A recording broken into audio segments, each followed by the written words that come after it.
World War II was the first time paratroopers were used on a massive scale. The German strategy of blitzkrieg used the tactic very often. The Allied forces later deployed thousands of paratroopers throughout the liberation of Europe during many operations. The Americans contributed 13,100 paratroopers for Operation Neptune. This included the 82nd and 101st Division.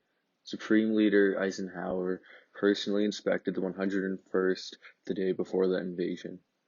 Throughout the day, he made conversation with his men, striking passion and inspiration into them.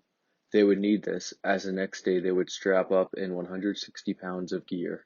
This included their primary and secondary weapons, radios, grenades, compasses, medical equipment, and of course their parachutes.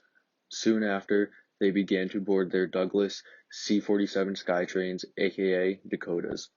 These aircraft could hold up to 2 pilots and 28 fully geared paratroopers. There was an issue of planes not being able to find their exact drop zones. This was caused by the enemy having both ground and air superiority in the area of operation. In past operations, paratroopers were unable to be dropped in exact locations. This leads to extra time being spent finding squad mates and then reaching objectives. A special force was created to end this issue. They would become known as Pathfinders. These Pathfinders were an attachment of the 82nd Division but had different objectives. The job of the Pathfinders was to jump and land minutes before the main invasion force reached their jump sites. Once on the ground, Pathfinders would set up a piece of new technology called Eureka. The Eureka emitted an electronic pulse that only Allied aircraft could receive. The aircraft would then follow the pulse to the source, then begin their jump. Squads of this unit would be made up of 8 to 12 Pathfinders with 6 additional soldiers dedicated to protection. There was a total of roughly 200 Pathfinders dropped for Operation Neptune. This unique unit also had a unique patch.